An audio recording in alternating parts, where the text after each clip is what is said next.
Sir Pawan Kalyan తెలంగాణలో అడుగు పెట్టొద్దని చెప్పి ఒక విమర్శ అయితే, ఆ! రెండో రకంగా ఇప్పుడు కొత్తగా హల్చల్ ఏమవుతుందంటే ఆ! ఏదో భూమి కబ్జా చేసిరని చెప్పేసి అయితే కొంత తొలివేలు రఘు గారు చెప్పడమే జరిగింది. దానిపైన మీ వ్యాఖ్యలు ఏంటి సార్? రఘు గారు అన్నీ చెప్తా ఉంటారు. చెప్పాల్సినవి తప్ప అన్నీ చెప్తా ఉంటాడాయన. పవన్ కళ్యాణ్ గారుని అడుగు పెట్టేది ఆయన ఆయన ఆయన సినిమా హీరో అయిన దగ్గర నుంచి తెలంగాణలోనే కదా ఉన్నాడు. గత 30 ఏళ్ళుగా సినిమా హీరో అయినప్పటి నుంచి కూడా, అంతకు ముందు నుంచి కూడా తెలంగాణలోనే ఉన్నాడు. ఇప్పుడు ఆయన ఆంధ్రప్రదేశ్‌కి డిప్యూటీ సీఎంగా ఉన్నారు. ఎన్నికల్లో పోటీ చేసి గెలిచి, ఆయన తెలంగాణ అడుగుపెట్టనీయరు. తమిళనాడులో అడుగుపెట్టనీయడు. అలా ఉంటదా? ఇప్పుడు తమిళనాడు నుంచి ఎవరు ఇక్కడికి రాకూడదా? కర్ణాటక నుంచి హైదరాబాద్ ఎవరు రాకూడదా? మరి హైదరాబాద్ వాళ్ళు అమరావతి వెళ్ళకూడదా? హైదరాబాద్ వాళ్ళు చెన్నై, బెంగుళూరు వెళ్ళకూడదా? అడుగు పెట్టనివ్వడానికి ఈయన సొంత సొంత ప్లేస్ కాదు కదా ఇది. భారతదేశంలో, ప్రపంచంలో ఎవరు ఎక్కడికైనా వెళ్ళొచ్చు. దానికి కొన్ని పర్మిషన్స్ ఉంటే వెళ్ళొచ్చు. ఇప్పుడు మన తెలుగు రాష్ట్రాల్లో ఒక చోట నుంచి ఒకటి వెళ్ళటం అనేది ఒక మామూలు నార్మల్ విషయం. ఆయన అడుగు పెట్టనివ్వను, లేదా ఆయన తాలూకు ఆయన పక్కన ఉండే 10 మందో 20 మందో అయితే అయ్యే పనే. ఇది అయ్యే పని కాదు. ఆయన ఈ బీరాలు పలకటం ఇలాంటివన్నీ మానేయాలి. తెలంగాణలో రోహింగ్యాలను అడుగు పెట్టనీయకుండా చూడండి. ఇప్పుడు అక్కడ తరుముతున్నారు కదా, పశ్చిమ బెంగాల్లో, అస్సాంలో తరుముతున్నారు. వాళ్ళందరూ తెలంగాణ, ఇటు పక్కన తమిళనాడు, కేరళ కాంగ్రెస్ పాలిత రాష్ట్రాలకు వెళ్తున్నారు. హైదరాబాద్లో అడుగు పెట్టనీయకుండా రోహింగ్యాలను అడుగు పెట్టనీయం అని సవాల్ చేయమండి. ఆల్రెడీ హైదరాబాద్లో రోహింగ్యా కాలనీలు ఉన్నాయి. నువ్వు వెళ్ళి ఏ రోజన్నా అక్కడ వీడియో చేసి, ఇక్కడ రోహింగ్యా కాలనీలు వస్తున్నాయి, గవర్నమెంట్ ఏం చేస్తుంది, వీళ్ళని నిరోధించాలి కదా, వీళ్ళకి ఆధార్ కార్డులు ఎలా వచ్చినాయి, వీళ్ళకి ఓటర్ ఐడి కార్డులు ఎలా వచ్చినాయి, నువ్వు ఎప్పుడన్నా చేసావా వీడియోలు? మరి ఏం చేస్తున్నారు మీరు? జర్నలిస్టులు ప్రజల పక్షాన ఉండాలా, లేకపోతే ఒక పార్టీ పక్షాన ఉండాలా? జర్నలిస్టులు ప్రజల పక్షాన పనిచేయాలి, సమాజం పక్షాన పనిచేయాలి. కానీ ఒక పార్టీ పక్కన నిలబడటం, ఒక ఒక వ్యక్తి పక్కన నిలబడటం కాదు కదా. ఎక్కడ తప్పు ఉందో ఆ తప్పును నువ్వు చెప్పాలి. ఆయన ఏదో భూమి కబ్జా చేసి ఆయన భూమి కొని 10-12 ఏళ్ళు అక్కడ ఎప్పుడు వ్యవసాయం చేసుకుంటాడు. అప్పుడప్పుడు సరదాగా ఆయన సినిమాల్లో ఉన్నప్పుడు ఆయన ఆవులను పెంచుకునేవాడు. మనం ఆ వీడియోలన్నీ ఇప్పుడు కాదు, అప్పుడు ఎప్పుడో చూసాం. కబ్జా చేసినాడు ఎప్పుడో అడుగుతాడు కదా. మీ స్థలం కబ్జా చేస్తే మీరు అడగరా? ఆయన స్థలం కబ్జా చేస్తే ఆయన అడగడా? నా స్థలం కబ్జా చేస్తున్నాడు, ఇప్పుడు ఈయన కొత్తగా కనిపెట్టాడా కబ్జా చేశాడని? ఏంటది అది? అది ఏంటి? ఆయన వెనక ఉన్న ఉద్దేశం ఏంటి? ఎవరు ప్రేరేపిస్తున్నారు ఆయన? ఎవరు ఆయన్ని రెచ్చగొడుతున్నారు? ఎవరు ఆయన ముందుండి వెనక నుండి ఆయన్ని ముందు పెట్టి ఈ ఆట అంతా ఆడుతున్నారు? ఇవన్నీ అయ్యే పనులు కాదు. ఆయన పనులు ఆయన చేసుకుంటా ఉంటాడు.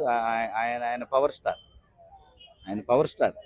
ఆయన వెనక ఉన్న సైన్యం గురించి బహుశా ఆయనకి సరైన అవగాహన లేదేమో అనిపిస్తూ ఉంది. ఈ పిచ్చి పిచ్చి మాటలు మాట్లాడడం. ఆయన జర్నలిస్ట్గా ఒకప్పుడు కొంచెం బాగా పద్ధతిగా ఉండేవాడు. ఈ పద్ధతులు బహుశా తప్పి ఏదో ఒక పక్కకి వెళ్ళిపోయి ఇట్లాంటివన్నీ మాట్లాడుతున్నాయి. ఇవన్నీ పండవు. ఈ సీన్ పండదని చెప్పండి. అంటే లెఫ్టిస్టులు నెక్స్ట్ జర్నలిస్టులు ఇద్దరు కలిసిరు, అందుకే ఇలాంటివని చెప్పేసి కొన్ని వాదనలు వస్తున్నాయి. ఇది ఎంతవరకు కరెక్ట్ అండి అసలు? లెఫ్టిస్టులు, జర్నలిస్టులు కొంతమంది కలిసారు. అందరూ జర్నలిస్టులు కాదు.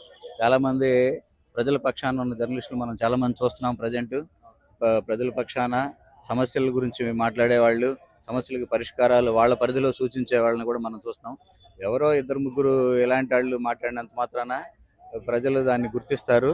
వాళ్ళకి సరైన సమయంలో బుద్ధి చెప్తారు. అయితే పవన్ కళ్యాణ్ ఇష్యూ లోపల ఎక్కువ శాతం ఆంధ్ర నుంచి ఎవరు రియాక్ట్ అవ్వలేదు, కానీ తెలంగాణ ప్రజలు రియాక్ట్ అయ్యి మరి వాళ్ళకి చెప్పుతో కొట్టినట్టు చెప్పడం జరిగింది. సో దానికోసం ఏం చెప్తారు? ఆంధ్ర కూడా రియాక్ట్ అవుతా ఉన్నారు. మనం అంతగా ఎక్కువ గమనించలేదేమో. ఆంధ్రాలో కానీ తెలంగాణలో కానీ పవన్ కళ్యాణ్ మీద ఎవరైనా కామెంట్ చేస్తే వెంటనే రియాక్షన్స్ వస్తాయి. మనం ఆంధ్ర రియాక్షన్స్ అంత గమనించలేదేమో, తెలంగాణ గమనించాము. ఆంధ్రాలో కూడా చాలామంది స్పందించారు. తెలంగాణ నుంచి కూడా ఎక్కువ మంది స్పందిస్తూ ఉన్నారు. ఖచ్చితంగా పవన్ కళ్యాణ్ పక్కన నిలబడే వాళ్ళు ఉంటారు. ఆయన ఎందుకు తెలంగాణకి రానియరు చెప్పండి? ఒక కారణం చెప్పండి. ఒక కారణం ఆయనకేంటి? ఆయన సినిమా యాక్టర్. అంటే అట్లానే కాదు సార్. అంటే ఇప్పుడు వెస్ట్ ఇప్పుడు మీరు చెప్పినట్టు ఇందాక ఇల్లీగల్ ఇమిగ్రెంట్స్ ఎవరైతే వస్తున్నారో వాళ్ళ ఇక్కడికి వచ్చి మన ఆధార్ కార్డులు, ఓటర్ కార్డుల కోసం చెప్పి మన తండ్రి ఇప్పుడు పోయి ఆ రేషన్ కార్డు కోసం చెప్పి నెల నెల గవర్నమెంట్ ఆఫీస్ చుట్టూ తిప్పిస్తారు. కొడుకేమో జాబుల కోసం అని చెప్పి సంస్థల చుట్టూ తిప్పిస్తారు. అదే ఒక రోహింగ్ వచ్చింది అనుకో, ఆ నెల లోపల ఇంటి దగ్గర తీసుకొచ్చి మరి ఓటర్ కార్డు, ఆధార్ కార్డు అందిస్తారు. ఇట్లాంటి వాళ్ళని పట్టుకోకుండా పవన్ కళ్యాణ్ ఇక్కడ స్టేట్ లో రాని అని చెప్తున్నారు కదా, ఇది ఎంతవరకు కరెక్ట్ అంటారు? ఇది ఎంత కరెక్ట్? ఎలా కరెక్ట్? అసలు ఇది కరెక్టే కాదు. రోహింగ్యాలని తెలంగాణలో అడుగుపెట్టినవ్వం అను. పవన్ కళ్యాణ్ తెలంగాణ అడుగుపెట్టినప్పుడు నువ్వేముంది? ఆయన క్రిమినల్ కాదుగా, ఆయన నేరస్తుడు కాదుగా. ఒక రాష్ట్రానికి ఆయన డిప్యూటీ సీఎం, ఆయన ప్రజలందరూ మెచ్చిన సినిమా హీరో.